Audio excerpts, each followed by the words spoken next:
नमस्कार। आज हम मध्य प्रदेश लोक सेवा आयोग यानी MPPSC 2025 परीक्षा की गहराई में उतर रहे हैं।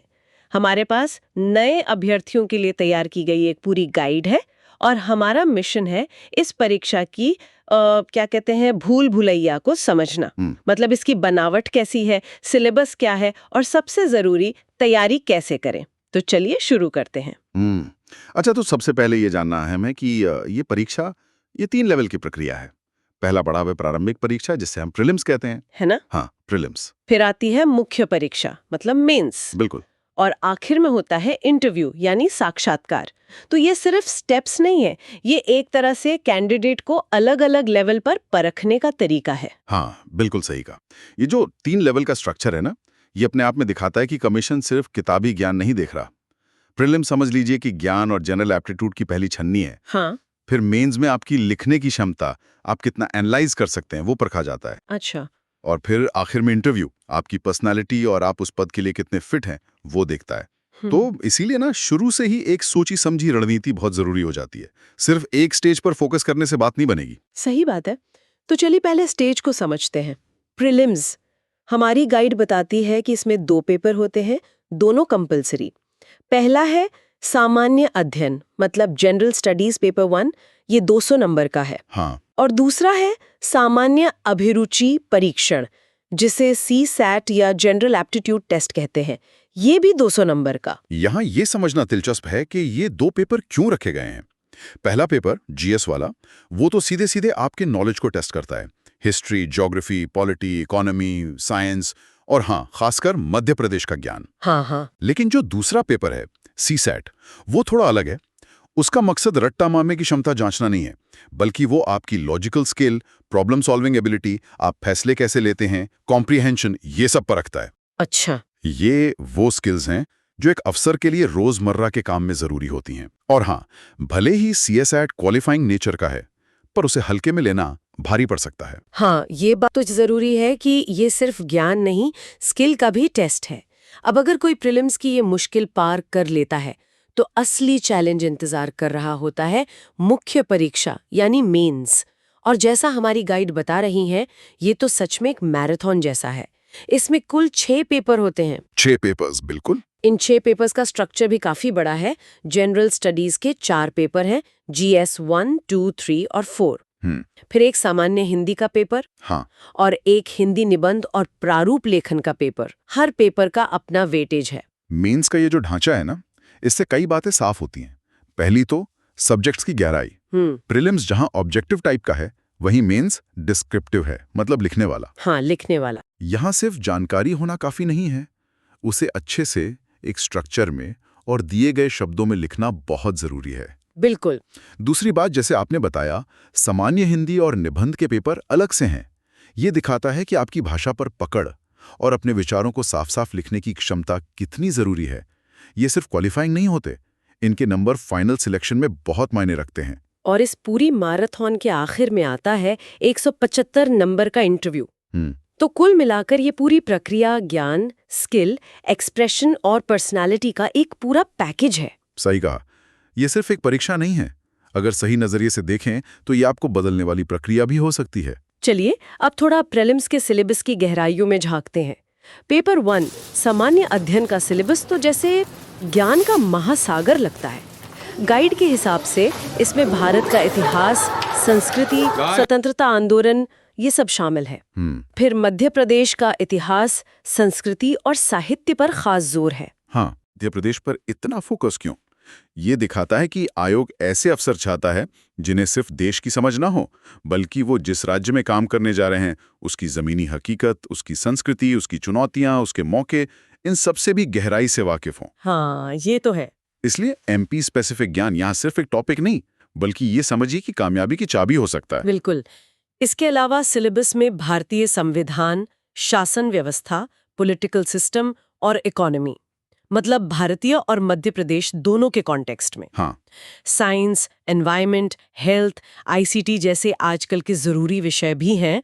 और हाँ, जिसे बिल्कुल इग्नोर नहीं कर सकते, करंट अफेयर्स यानी समसामयिकी। समसामयिकी यानी करंट अफेयर्स का रोल तो अब किसी भी कॉम्पिटिटिव एग्जाम में सेंट्रल हो गया है। लेकिन यहाँ ये सिर्फ नेशनल और इंटरनेशनल घटनाएं नहीं, बल्कि मध्य प्रदेश की ताज़ा घटनाएं, योजनाएं और मुद्दे भी उतने ही जरूरी हैं। ये कैंडिडेट की अवेयरनेस और उसकी एनालिसिस करने की क्षमता को परखता है। क्या वो सिर्फ फैक्ट्स जानता है या उनके पीछे के कारण और असर को भी समझता है? सही बात है। और प्रीलिम्स का दूसरा पेपर सीसैट, जैसा आपने पहले भी इशारा किया था, वो एप्टीट्यूड पर रखता है। गाइड के अनुसार इसमें comprehension, logical reasoning, analytical ability, decision making, problem solving, basic numeracy मतलब 10वीं क्लास के लेवल की मैथ्स और हिंदी भाषा की समझ, ये सब शामिल है। सीसैट की तैयारी का तरीका ना जीएस से थोड़ा अलग होता है। यहाँ ज्ञान जमा करने से ज्यादा प्रैक्टिस और स्किल डेवलप करने पर जोर देना होता है। रेगुलर प्रैक्टिस से ही स्पीड और एक्यूरेसी आती है, जो इस पेपर में पास होने के लिए बेहद जरूरी है। ये पेपर पक्का करता है कि जो उम्मीदवार चुना जा रहा है उसमें एडमिनिस्ट्रेटिव काम के लिए जरूरी बेसिक दिमागी काबिलियत हो। समझ गए। प्रीलिम्स के इस बड़े से कैनवस के बाद अब आते हैं मुख्य परीक्षा के पेपर्स पर। ये वो स्टेज है जहां गहराई और एनालिसिस का असली टेस्ट होता है। जीएस पेपर 1 में इतिहास और भूगोल है। क्या इसका मतलब है कि यहाँ भी वही प्रीलिम्स वाले टॉपिक हैं या कुछ अलग है? विषय तो वही है, हाँ, लेकिन नजरिया बदल जाता है। प्रीलिम्स में जहां फैक्ट्स पर आधारित सवाल होते हैं, वहीं मेंस में एनालिटिकल और लिखने वाले सवाल पूछे जाते हैं। जैसे इतिहास में किसी घटना के कारण और नतीजों का एनालिसिस करना, या भूगोल में किसी फीचर का आर्थिक और सामाजिक असर बताना। अच्छा। यहाँ रटने से ज्यादा समझने और उसे अपने शब्दों में लिखने की क्षमता काम आती है। और हाँ, मध्य प्रदेश का कॉन्टेक्स्ट यहाँ भी जरूरी बना रहता है। समझ गई। अब जीएस पेपर 2 पर आते हैं। इसमें पॉलिटी, संविधान, गवर्नेंस, सोशल जस्टिस और इंटरनेशनल रिलेशंस जैसे विषय हैं। साथ ही इसमें सोशियोलॉजी से जुड़े कुछ पहलू भी हैं। ये पेपर तो सीधे सीधे शासन और प्रशासन से जुड़ा है। इसमें न सिर्फ संविधान के प्रावधानों की जानकारी, बल्कि गवर्नेंस के प्रैक्टिकल पहलू, सामाजिक मुद्दे और भारत की विदेश नीति की समझ भी परखी जाती है। सोशियोलॉजी का जुड़ना दिखाता है कि अफसरों से उम्मीद की जाती है कि उन्हें समाज के स्ट्रक्चर और उसकी समस्याओं की गहरी समझ हो। जीएस पेपर 3 का दायरा भी काफी फैला हुआ लगता है। इसमें economy, science and tech, energy, environment, sustainable development जैसे विषय हैं। ये तो काफी करंट और डायनामिक सेक्शन लगता है। बिल्कुल।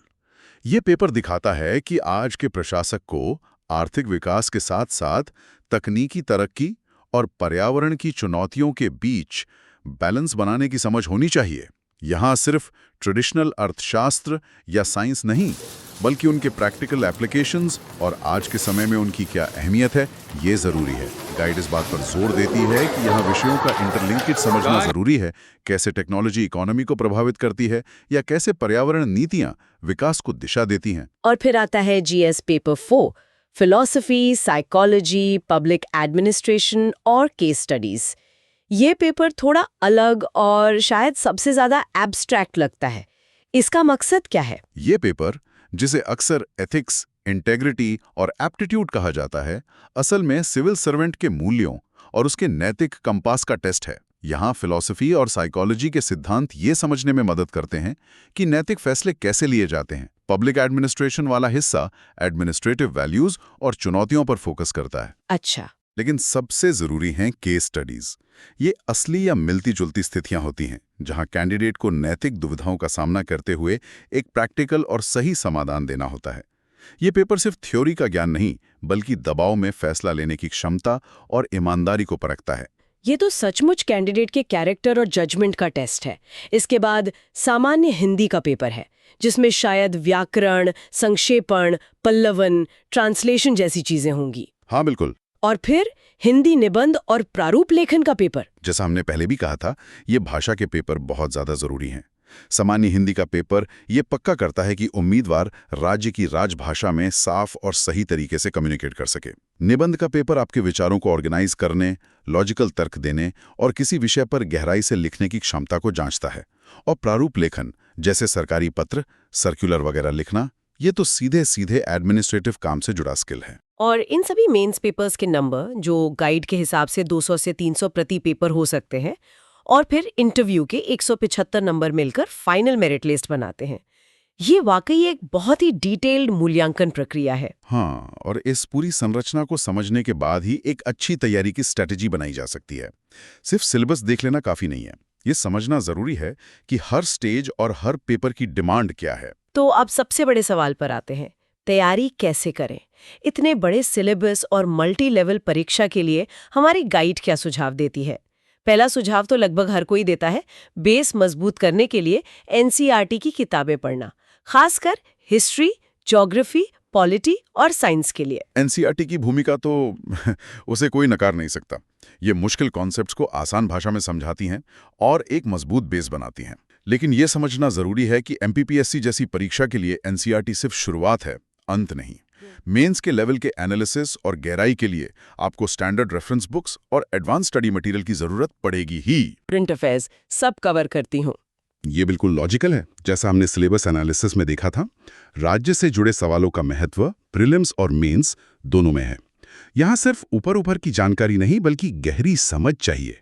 मध्य प्रदेश की योजनाएं, नीतियां, कला, संस्कृति और ऐतिहासिक बातें, इन पर अच्छी पकड़ बहुत फायदा पहुंचा सकती है। तीसरा सुझाव करंट अफेयर्स से जुड़ा है। रोज अखबार पढ़ना, मंथली मैगजीन जैसे योजना, कुरुक्षेत्र या राज्य स्तर की मैगजीन देखना और भरोसेमंद ऑनलाइन सोर्स का इस्तेमाल करना। करंट अफेयर्स की तैयारी सिर्फ फैक्ट्स रखना नहीं है।